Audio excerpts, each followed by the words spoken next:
o CNN Esportes SA está no ar. Toda semana um entrevistado para falar do mundo dos esportes e do mundo dos negócios. Hoje vamos trazer os detalhes, o aprofundamento da pesquisa Quest CNN e Itatiaia. O maior raio-x dos torcedores do Brasil. As maiores torcidas, quem mais cresceu, quem aumentou, quem eventualmente diminuiu. Falar sobre tudo que envolve os números em relação aos torcedores do Brasil.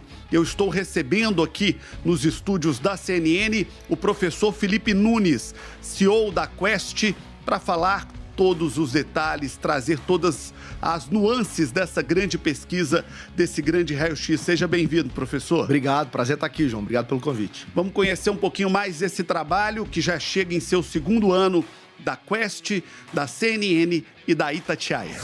A segunda edição da pesquisa O Maior Raio-X do Torcedor, realizada pela Quest em parceria com a CNN e a Itatiaia, atualizou e ampliou o levantamento que já havia sido feito no último ano. Em 2024, além de atualizar o ranking das torcidas, a pesquisa também trouxe dados sobre os hábitos dos torcedores, que jogadores são considerados os melhores da atualidade, quais times europeus são os mais acompanhados, como está a torcida para a seleção brasileira e até previsões para essa edição do Brasileirão.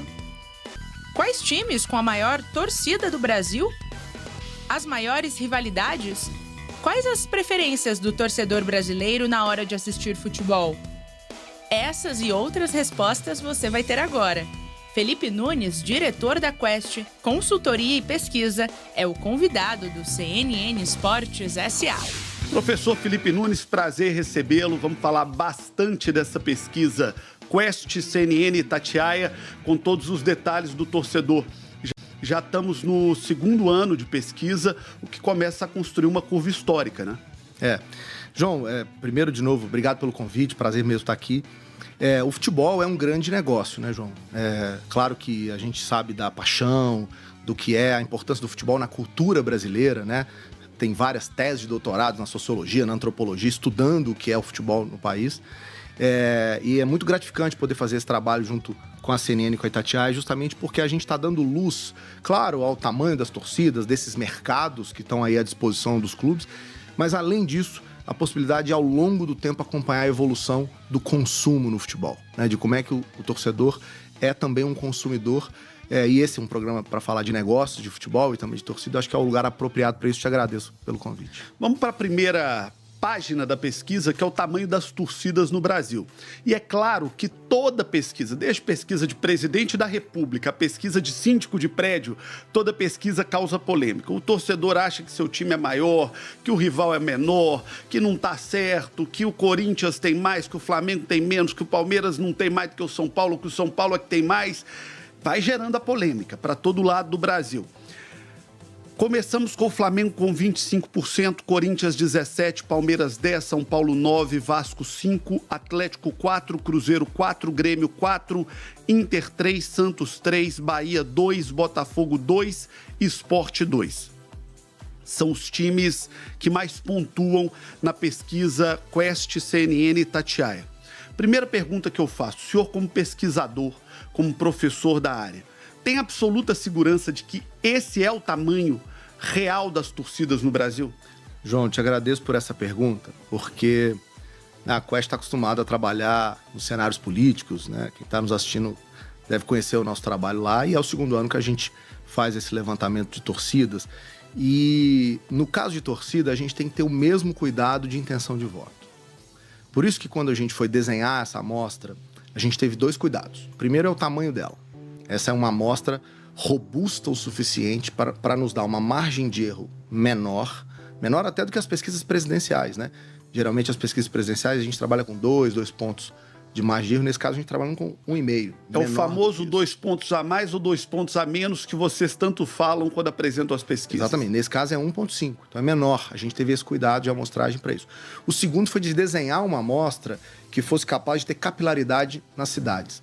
Porque uma pesquisa como essa, se ela é feita só nas capitais, ela dá um resultado diferente se ela é feita também no interior do Brasil. Que, como a gente vai discutir aqui hoje, essa é uma dinâmica importante. Então, esse trabalho é um trabalho extremamente cuidadoso, técnico, que tem um único objetivo: ser capaz de mensurar para o torcedor, mas para o negócio do futebol, os tamanhos relativos de torcida. E aí, João, se você me permite, só fazer um comentário. Você estava aqui apresentando os dados, né, para quem está nos assistindo.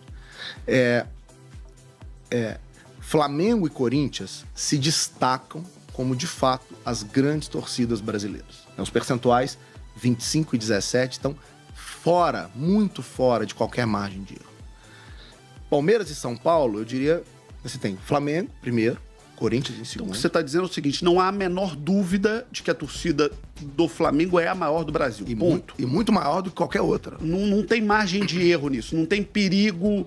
Você pode jogar o Corinthians 1,5 para cima, o Flamengo 1,5 para baixo, que é a torcida do Flamengo a maior do Brasil. E a do Corinthians a segunda maior. Também não há dúvida disso. Acabou. Depois disso, você tem um terceiro pelotão, que é o pelotão de Palmeiras e São Paulo. Por que eu tô tendo esse cuidado, João? Porque nesse mundo que a gente vive, de tanta desinformação e gente compartilhando, né, a sua visão de mundo de várias maneiras, muitas pessoas falam: não, o Palmeiras é maior do que o São Paulo. Isso, estatisticamente, o professor aqui não concorda. Não é isso que a gente está dizendo, né? As duas torcidas têm, estatisticamente, o mesmo percentual de tamanho. Porque a variação, você poderia ter São Paulo um pouco maior, o Palmeiras um pouco menor. Então, você tem 3 pelotões: Flamengo, Corinthians, e o terceiro é composto de Palmeiras e São Paulo. Depois você tem um quarto. Mas antes da gente chegar no quarto pelotão, historicamente as pesquisas que eram feitas no Brasil mostravam, mesmo que com algum empate técnico, com alguma proximidade, a torcida do São Paulo maior do que a torcida do Palmeiras. Numericamente. Exatamente. E no ano passado e nesse ano, a sua pesquisa traz, mesmo que com o empate técnico, a torcida do Palmeiras ligeiramente à frente da torcida do São Paulo. Isso pode indicar um movimento, por tudo que o Palmeiras vem ganhando, por tudo que o Palmeiras vem conquistando, de um crescimento muito acentuado da torcida do Palmeiras? Eu acho que isso vai ficar claro. A melhor maneira de responder sua pergunta é quando a gente estiver analisando aqui, acredito que a gente vai fazer isso, os percentuais de torcida entre as crianças, de 7 a 15 anos, né? Ali vai dar para mostrar de maneira mais clara. Já tá na mão, vamos colocar. Pronto, aí? Olha que eu acho que vai ficar mais claro para te responder, João. Entra com esse slide aí, então, para que a gente possa falar também dos mais jovens. Porque essa é uma novidade. Olha aí, ó. Palmeiras com 11, São Paulo com 6. Exato. Então, o torcedor que tá chegando, ele é mais palmeirense do que São Paulino, e aí vem a virada de chave para esse crescimento do Palmeiras. Exatamente. Então, para ser cuidadoso e técnico, a pesquisa, o quadro anterior, mostra duas torcidas que estatisticamente têm o mesmo tamanho. E eu preciso ter esse cuidado, João. Por isso que eu estou repetindo e enfatizando isso. Mas aqui nesse quadro, que é a grande novidade desse ano, né? E mais uma vez eu agradeço a CNN e a Itatiaia pela oportunidade dessa inovação, né? A gente fez... Olha, eu desconheço uma pesquisa feita com o público de 7 a 15 anos sobre torcida. Eu acho que essa é a primeira feita, né? E essa já aponta alguma tendência diferente da anterior. O Flamengo se distancia do Corinthians, então os pelotões ali, né, mudam de lugar. O Flamengo consegue ser ainda maior entre as crianças, com a criançada. E o Corinthians, pela dificuldade aí dos últimos anos, talvez esteja tendo a dificuldade de fidelizar. O pai está tendo dificuldade de fazer o filho corintiano ali, né? Porque na pesquisa a gente perguntou: você torce para um time baseado... Quem que te influencia? A família é o maior determinante da influência da torcida. Achei esse dado espetacular, porque mostra a força do pai, da mãe, a mãe crescendo, irmão, na educação futebolística do filho, né? Futebol continua sendo, na cultura brasileira, João, um elemento do sentimento familiar, né? Do aconchego, do pai que é capaz de abraçar o filho, o pai mesmo durão, mas no futebol ele abraça o filho. Então, é bonito isso, é bonito ver esse dado. E essa informação que a gente trouxe, eu acho que é a primeira vez que isso é feito no Brasil, essa pesquisa com os jovens de 7 a 15 anos, as crianças. Aí a gente já vê o Flamengo ganhando mais espaço, aumentando, ou seja... Porque vem ganhando muita coisa. Né? E é um timaço, você tem ali uma força de marca muito forte. O Corinthians, nesse sentido, perdendo força, e vendo o Palmeiras ganhar espaço nesse lugar. E aí é curioso, João, porque o Palmeiras ganha espaço não é em São Paulo, não é no Sudeste. O Palmeiras começa a ganhar espaço no Nordeste e no Norte, lugares onde os torcedores têm menos identidade com clubes locais, né, você tem grandes clubes, importantes torcidas no Nordeste e no Norte, mas como elas não disputam nacionalmente, o Palmeiras está ganhando títulos e está conseguindo atrair, digamos, uma nova clientela. Ali a diferença para o São Paulo fica acima da margem de erro. Vamos voltar para a tela inicial, que é a tela que mostra o tamanho de cada torcida, porque uma outra coisa chama atenção, que é o caso do Vasco. O Vasco, historicamente, sempre foi uma torcida muito grande, uma torcida nacional. No ano passado, a torcida do Vasco aparecia com 4%, esse ano aparece com 5%. É uma diferença pequena que está na margem de erro. Dá para dizer que a torcida do Vasco cresceu e que a torcida do Atlético, por exemplo, que tinha 5 foi para 4, a do Cruzeiro que tinha 5 foi para 4, que essas torcidas caíram? Ou você também acredita isso, a questão da margem de erro? Por enquanto, a pesquisa não nos credencia fazer qualquer análise do ponto de vista de crescimento ou não de torcida ao longo dos anos. Tanto Vasco como Atlético, São Paulo e Palmeiras, a mesma coisa aconteceu com Flamengo e Corinthians, tiveram variações estatísticas dentro da margem de erro. O que significa, João, que há uma grande estabilidade de um ano para o outro em relação a essas torcidas. Eu repito, a importância desse trabalho que a CNN e a Itatiaia lideram, né, e que a Quest tem o privilégio de fazer, é exatamente nos permitir olhar para séries históricas longas. Né? O que o dado dos jovens está nos projetando é que ao longo do tempo, de 5 anos, 10 anos, você pode ter uma mudança no perfil desse torcedor. Mas de um ano para o outro, todos esses indicadores que quem está nos assistindo está vendo na tela são indicadores dentro da margem de erro, que não nos permitem, portanto, afirmar que tem crescimento ou queda em nenhum desses casos. Professor, é sempre difícil comparar resultados de pesquisas de institutos diferentes. Sim. Cada um tem a sua técnica, tem a sua maneira de trabalhar, tem um volume de pessoas ouvidas, isso tudo impacta no resultado da pesquisa. Mas, como eu já disse no início, toda pesquisa gera polêmica e a pesquisa da Quest, com a Itatiaia, com a CNN, também não foi diferente. A gente viu o torcedor do Vasco muito bravo no ano passado, o torcedor do Atlético comemorando um resultado que mostra uma torcida muito grande, torcedor do Cruzeiro reclamando, porque em outras pesquisas os números do Cruzeiro eram muito maiores. Entendendo, compreendendo essa diferença de mecanismos, de maneira que é feita, ao que o senhor acredita essa diferença dos números da Quest para números de outras pesquisas? Eu de novo agradeço a oportunidade é bom de conversar com um jornalista que faz as perguntas que têm que ser feitas, é que a gente tem a oportunidade de responder as perguntas que precisam ser respondidas. Essa é uma delas, né? Na verdade, João, a baixa capacidade das pessoas de compreenderem o que é uma estatística do que é um número absoluto é que produz esse tipo de distorção aparente. Na verdade, todas as pesquisas indicam o mesmo cenário. Porque dentro das margens de erro de todas elas, o Flamengo é o líder absoluto, o Corinthians é uma torcida enorme, é a segunda maior do país. Palmeiras e São Paulo dividem terceiro ou quarto lugar numéricos, mas ocupando o mesmo pelotão. Vasco, Grêmio, Atlético, Cruzeiro estão mais ou menos próximos. Então, não é verdade que existem diferenças significativas entre as pesquisas. Isso claro, da audiência, é uma polêmica boa para conversar, os torcedores usam isso, inclusive, para se provocarem. Dá polêmica até pro pesquisador. Nossa, né? Para mim dá muito. A gente pode falar disso, esse é um tema que eu adoro. Para mim dá muito. Mas, estatisticamente falando, e a gente tem que ter esse cuidado, você me conhece, sabe que a credibilidade é o grande ativo que um profissional como eu tem, né? Como é o caso dos jornalistas. Não tem diferença. A gente pegar as últimas pesquisas feitas por diversos institutos, eles vão te mostrar estatisticamente o mesmo resultado. É que a briga e a polêmica fazem parte e o futebol vive disso. Né? Assim como a política vive dessa polêmica, de você provocar um ao outro, o futebol tem esse elemento e é por isso que é gostoso. Vamos passar para essa tela, que ela é interessante, vamos acompanhar um pouquinho da tela das torcidas em suas regiões. Olha só que bacana essa tela. Flamengo é a torcida de 3 das regiões do Brasil. Flamengo é a maior torcida do Nordeste, o Flamengo é a maior torcida do Centro-Oeste, o Flamengo é a maior torcida do Norte do Brasil. O Corinthians é a maior torcida do Sudeste do Brasil e o Grêmio é a maior torcida do Sul do Brasil. Esses dados são muito interessantes. Muito. Por quê, João? Essa conversa começou com a paixão do futebol, mas, como eu disse, o futebol é um negócio.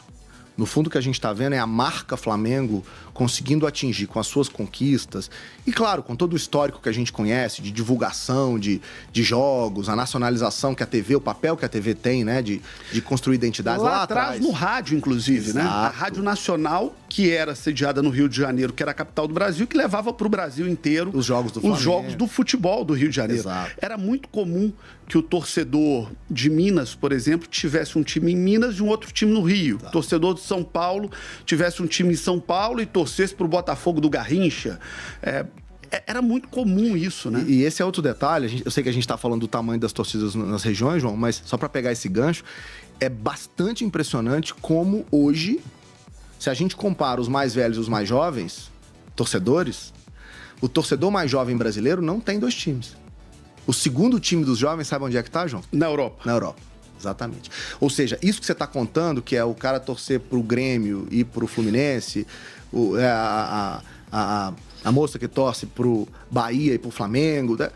O Cruzeiro e Vasco, isso tá acabando. Os jovens estão... O segundo time deles virou um time internacional. O cara é Flamengo e Real Madrid, o cara é Atlético e Manchester United, o cara é Corinthians e PSG. O que de novo, livremente aqui. O que de novo, o futebol brasileiro tem que se preocupar com isso. Porque isso significa, basicamente, que o mercado consumidor de fora está entrando aqui. Eu queria pegar mais um pouquinho dessa parte da pesquisa, porque me chama a atenção a força para o Flamengo no Brasil inteiro, ou seja, tem cliente em todo canto do Brasil, mas uma importância grande para o Corinthians, que é a maior torcida no mercado mais rico do Brasil, na região mais rica do Brasil, o que dá uma força para o Corinthians enorme de caixa, de fazer dinheiro, de colocar dinheiro para dentro, né? Porque quando você domina uma região que tem São Paulo, com o PIB que tem, Minas Gerais, Rio de Janeiro, Espírito Santo, a sua capacidade de investimento fica monstruosa. Esse ponto é muito importante. Embora o Corinthians, lá nos jovens, tenha estatisticamente um percentual relativo menor do que o Flamengo, o fato do Corinthians ser a maior torcida na região mais rica do Brasil, no caso Sudeste, dá a ele uma vantagem competitiva nos negócios. Por quê?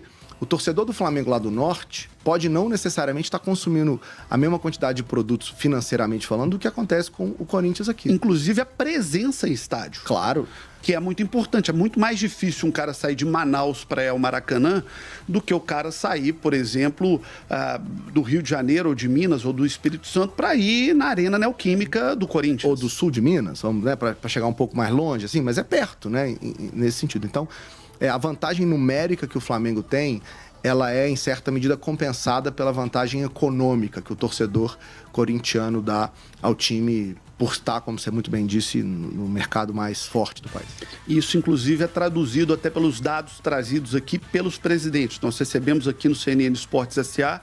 o Rodolfo Landim, que é o presidente do Flamengo, e recebemos também o ex-presidente, o atual presidente do Corinthians, e são 2 clubes com orçamento superior a 1 bi. O que indica muito forte isso também, que é trazido pela pesquisa. Professor, vamos para uma outra tela interessante também da pesquisa, que mostra a rivalidade. O senhor falou agora há pouco que a rivalidade faz o torcedor crescer escolhendo um time. E aí a rivalidade do futebol de São Paulo. Isso é muito interessante. O Corinthians é o grande rival de todos em São Paulo. Tinha aquela série Todo Mundo Odeia o Cris. No futebol de São Paulo a gente pode falar que todo mundo é contra o Corinthians, né? É bastante curioso, né? O torcedor do Corinthians vê no Palmeiras e no Flamengo, né, as suas 2 rivalidades. É interessante ver aí o Flamengo acima até do São Paulo, para o corintiano, essa rivalidade nacional, mas os outros clubes, Palmeiras, São Paulo e Santos, escolhem majoritariamente o Corinthians como rival. De novo, isso tem muito a ver com o perfil de torcida, né? Do Corinthians é uma torcida popular, inflamada, conhecida no Brasil inteiro. Inclusive, a gente tem pesquisa, pergunta aqui, né? Sobre fidelidade, sobre fanatismo, mas o Corinthians se destaca nesse sentido. É ela que desperta aí paixões e raivas nos outros torcedores. E aí a torcida do Rio de Janeiro, todo mundo também tendo o Flamengo como seu grande rival, né?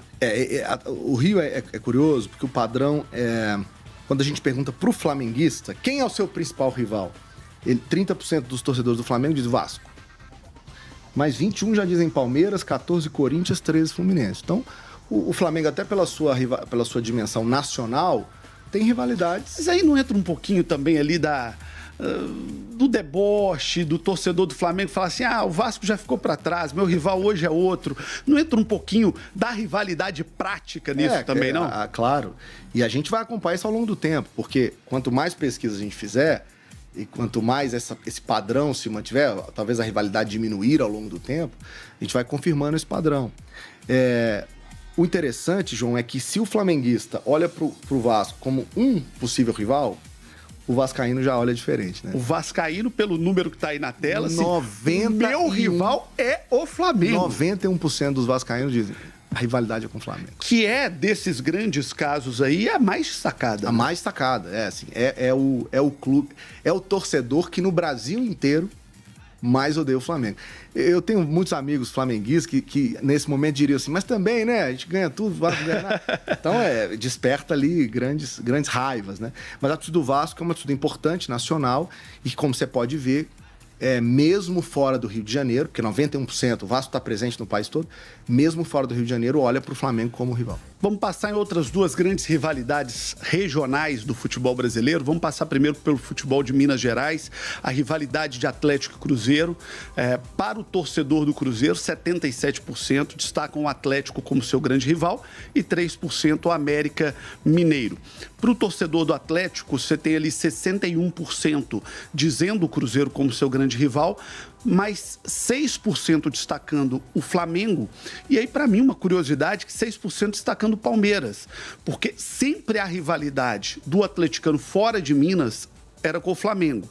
Mas como a gente vem aí de 3 anos, o Atlético se degladiando ali com o Flamengo nos títulos nacionais, mas também com o Palmeiras, em especial na Libertadores, o Palmeiras tomou um espaço ali de rivalidade recente com o Atlético, né? De novo, né?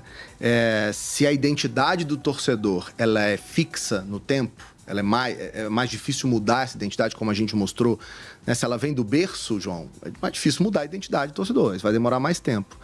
Mas na rivalidade, não.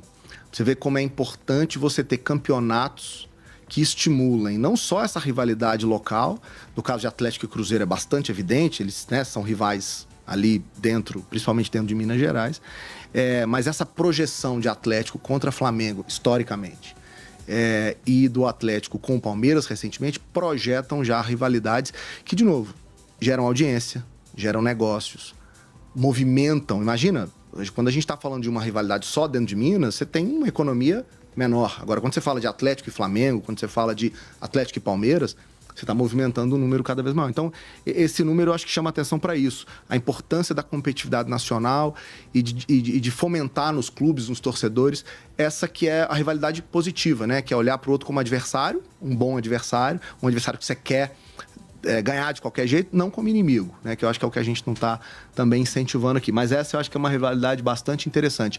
Nacionalmente falando, o Flamengo é o time que tem mais rivais fora do seu estado e o Atlético é o time que tem rivais fora do estado. São os dois times cuja rivalidade extrapola mais essa dimensão. Vamos para outra rivalidade interessante, a dos gaúchos.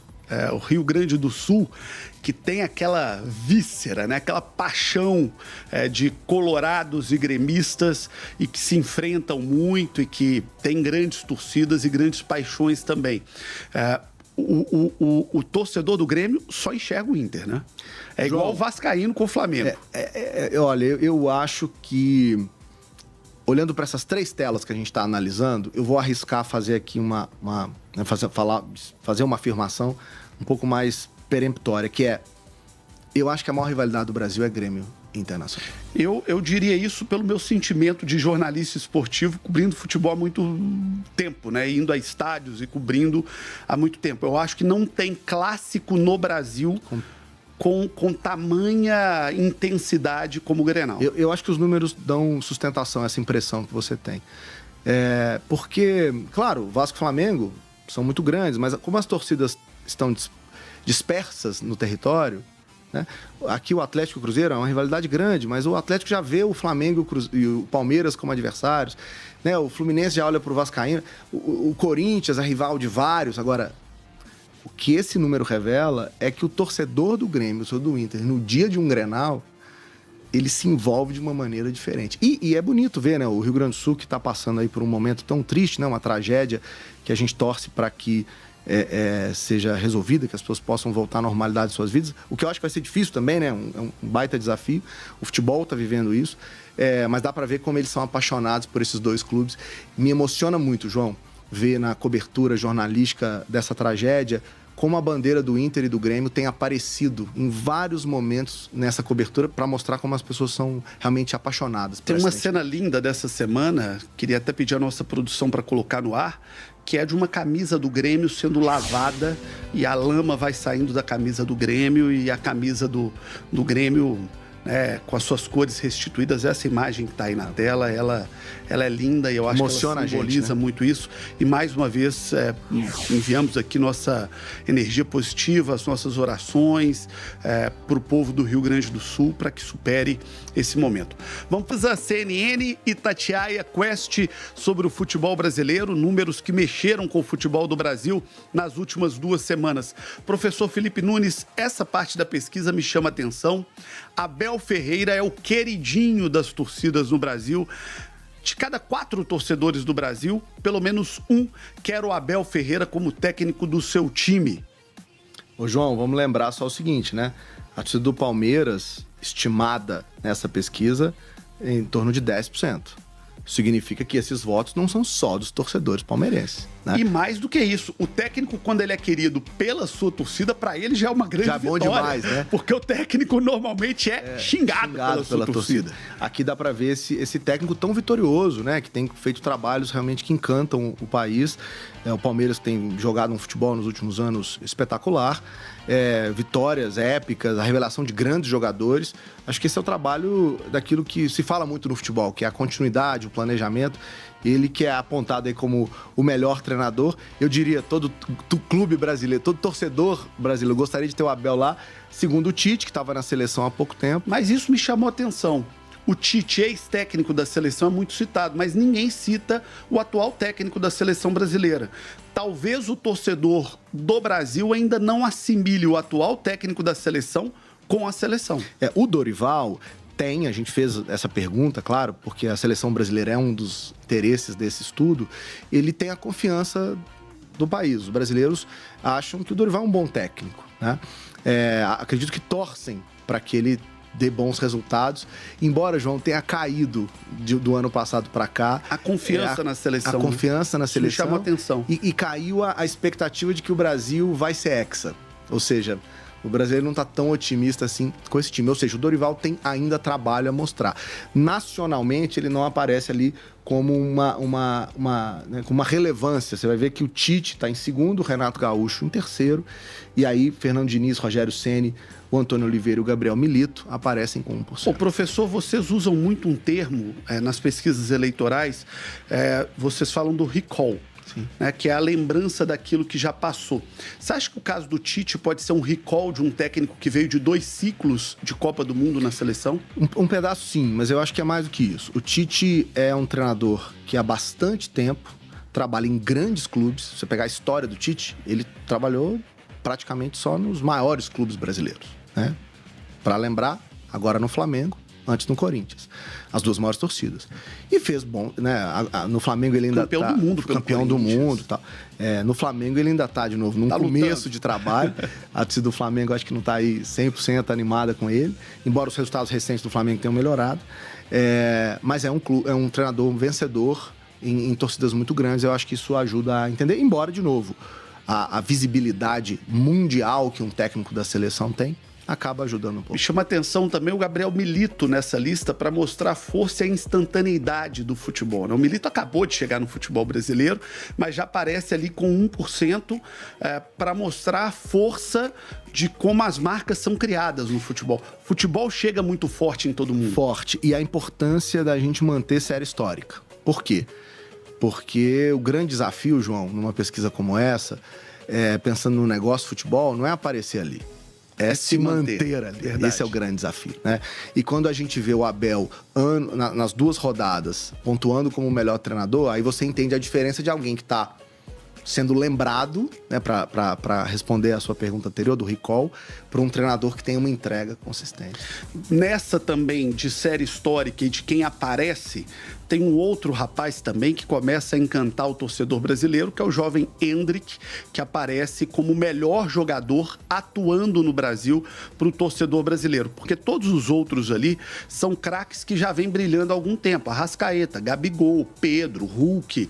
Agora, de um ano para cá, explodiu o Endrick, né? Vamos ver o desempenho dele na Europa. Para você ver como essa coisa, você estava falando da marca, da construção de uma reputação. A gente teve recentemente o Vitor Roque, na minha avaliação, um grande jogador, um patrimônio aí do futebol brasileiro, que foi para o Barcelona e não está conseguindo aparecer, né, para o torcedor brasileiro. Tanto que não aparece quando a gente vai olhar para os outros indicadores. Daqui a pouco você deve mostrar os jogadores brasileiros, porque esses são os que estão atuando, né? Mas ele não está conseguindo, no outro indicador, mostrar força também. O Endrick sai hoje, ele sairá em breve do futebol brasileiro, com uma marca consolidada como um jogador importante.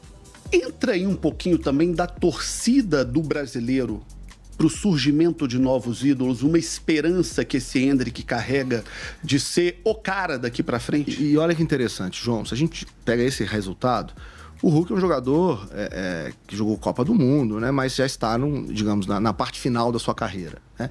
O Pedro é jovem, mas como a própria pesquisa mostra, ele não é uma unanimidade nacional.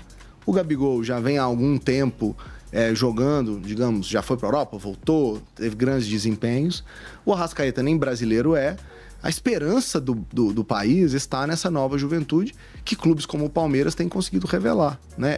A gente está vendo o Endrick, tem já outros nomes aparecendo aí, dito até melhores do que Endrick, vamos ver se isso se corresponde. Mas acho que há sim uma esperança de que o futebol brasileiro se renove e volte a ter grandes ídolos como já teve no passado. Recentemente, o Ancelotti, técnico do Real Madrid, disse que o Vini Júnior caminha para ser o maior jogador do mundo. E parece que o torcedor brasileiro concorda com ele, porque os números do Vini Júnior são crescentes. No ano passado, o Vini Júnior aparecia como o melhor jogador do mundo para 4% dos brasileiros. Hoje, 8% dos brasileiros já veem o Vini Júnior como o melhor jogador do mundo. À frente, por exemplo, de Mbappé, muito próximo de Messi. O Vini Júnior vai ganhando o coração do torcedor brasileiro, hein? Esse dado é importante, João, até para a gente esclarecer, né? O Messi em 2024, o jogador tido, né, como o melhor do mundo para os brasileiros, 28%, Cristiano Ronaldo com 18%, o Neymar aparece com 11% e o Vini Júnior é o quarto colocado, ele está à frente do Mbappé ali, só pensando nessa ordem. E a gente estava falando tanto de margem de erro no caso do tamanho das torcidas, aqui a gente está vendo uma evolução real. Não é margem de erro. Aqui não é margem de erro. O Vini Júnior, de fato, cresceu a sua reputação como jogador de um ano para o outro. Ou seja, o Ancelotti deve estar olhando para esse número e pensando, opa, se o Messi está caindo de 40 para 28, o Neymar perdendo espaço de 14 para 11, o Mbappé mantendo ali o seu tamanho, o Vini Júnior é o expoente nesse cenário. E dentro disso, se continuar na toada que está, provavelmente ano que vem o Vini Júnior passaria o Neymar, né? Provavelmente. Não, nessa tendência aí, se ela se confirmar, a gente deve ver Messi, Cristiano Ronaldo com menores percentuais e o Vini Júnior se destacando. Ele tem jogado realmente um futebol diferenciado e a torcida reconhece isso. Só para lembrar, né, João? 4-8 é o dobro, ou seja, dobrou-se ali a meta do Vini Júnior. E olha, para todo pai de garoto, como eu sou, como eu sei que o professor Felipe Nunes é impressionante a paixão que a meninada, que a molecada tá com o futebol europeu, né? Estamos entrando aí numa semana de decisão da Champions, né? Real Madrid e Borussia Dortmund, o mundo inteiro olhando para o futebol europeu, todo mundo de olho no que está acontecendo por lá, e a molecada no Brasil não é diferente, a meninada toda ela olhando para o futebol europeu. Vamos ver os números da pesquisa Itatiaia, CNN Quest sobre o futebol europeu, porque o Real Madrid é o time do torcedor brasileiro na Europa, né? Só para comentar isso, a estabilidade desse número, em abril de 2023, o Real Madrid tinha 13% de preferência entre o torcedor brasileiro, esse ano ele tem 15%. ou seja, acima da margem de erro. O Real Madrid deve estar crescendo, até por ter voltado a ter jogadores brasileiros tão importantes. A gente estava aqui falando de um deles, o Vini Júnior. O Barcelona aparece em segundo lugar, ele oscilou do ano passado para cá. O Manchester City, que não aparecia no ano passado, agora com 2%, é o terceiro clube. Agora, o mais interessante, João, é o que aconteceu com o PSG. Olha a força... Dissolveu, olha aí o número do PSG na tela. Olha como é bastante curioso, né? A força de se ter o Neymar como ídolo. Messi, Mbappé. Que são, lembra aqueles jogadores lembrados ali como os grandes jogadores do mundo? O fato de o Neymar ter saído do PSG, o Mbappé, o Messi ter saído, e agora o Mbappé prestes a sair, o PSG que tinha 5% de preferência. E aí vem um termo que a meninada gosta de usar também, que é o time modinha, né? Deixou de ser o time modinha. E aí abre espaço para, por exemplo, o Manchester City, que não existia no ano passado e passa a ser um clube, digamos, modinho. Ganhou ano passado a Liga dos Campeões, ganha mais uma vez. Numa disputa bastante interessante. O título da Inglaterra, né? E vai se consolidando. Nós vimos aí todos os dados, todas as lâminas da pesquisa, mas você que tiver mais curiosidade pode acessar também os portais da CNN Brasil e da Itatiaia, todo o conteúdo nos portais de esporte da CNN e da Itatiaia, com todos os dados. Tem muito mais ainda do que esse tanto que nós já falamos aqui dessa pesquisa Itatiaia, CNN e Quest a respeito do torcedor brasileiro. Eu queria, para fechar, a conclusão do professor, do pesquisador, do cientista por trás da pesquisa. Conta pra gente qual que é a sua conclusão e qual que é a sua leitura final dessa grande pesquisa que vai para o seu segundo ano. João, primeiro agradecer mais uma vez a oportunidade, né, a confiança de trabalhar com toda a equipe da CNN e da Itatiaia na condução desse estudo. É uma enorme responsabilidade, como você disse, é o tipo de pesquisa que tem tanta polêmica quanto as pesquisas de política, mas com trabalho, seriedade e muito rigor. Deixa eu contar um bastidor aqui. Pode, claro. O professor Felipe Nunes, quando a gente conversava sobre a pesquisa, ele falou: João, já vou eu ser xingado de novo pelos torcedores, porque eu atualmente sou mais xingado pelas torcidas do que pela polarização da política. É impressionante como o futebol... a política e o futebol estão cada vez mais parecidos, na verdade. As pessoas estão apaixonadas pelos seus times. Sempre foram. Né? E agora estão apaixonados pelos seus políticos. Pelos seus times da política. Da política. Né? Então, é verdade. A gente estava conversando e falei, ai meu Deus, importante fazer esse trabalho. Acho que é um trabalho que documenta o mercado do futebol. E eu quero terminar falando disso, né? A gente cobra tanto profissionalismo, a gente cobra tanto a importância de tratar o futebol como um negócio, e sem dados e informações, a gente vai apenas cair no achismo das preferências, das paixões dos torcedores, pessoais, dos inclusive. O que não é o caminho, parece mais recomendado no mundo dos negócios. Então, acho que a Quest, junto com a CNN e com a Itatiaia, fazem aqui um ótimo serviço, né, de provocar os clubes, os dirigentes, os profissionais envolvidos, da imprensa, os patrocinadores, a olhar para esse mercado de uma maneira cada vez mais forte. A gente falava essa semana, eu tenho certeza que o seu filho, o meu, assim como a minha filha e a sua, vão estar ligados na Champions. Esse é um mercado consumidor potencial que os europeus estão, né, cativando.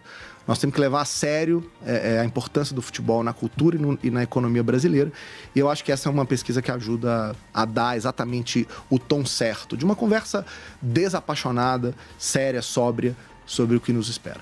E espero que ao longo dos próximos anos a Itatiaia e a CNN continuem junto com a Quest trazendo mais dados, porque a cada ano que se passa teremos uma série histórica mais robusta sobre a realidade do futebol no Brasil. Muito obrigado ao professor Felipe Nunes, muito obrigado a você que nos acompanhou. O CNN Esportes SA teve oferecimento de Gerdau, o futuro se molda. Voltamos no próximo domingo, sempre com um convidado especial, falando do mundo do esporte.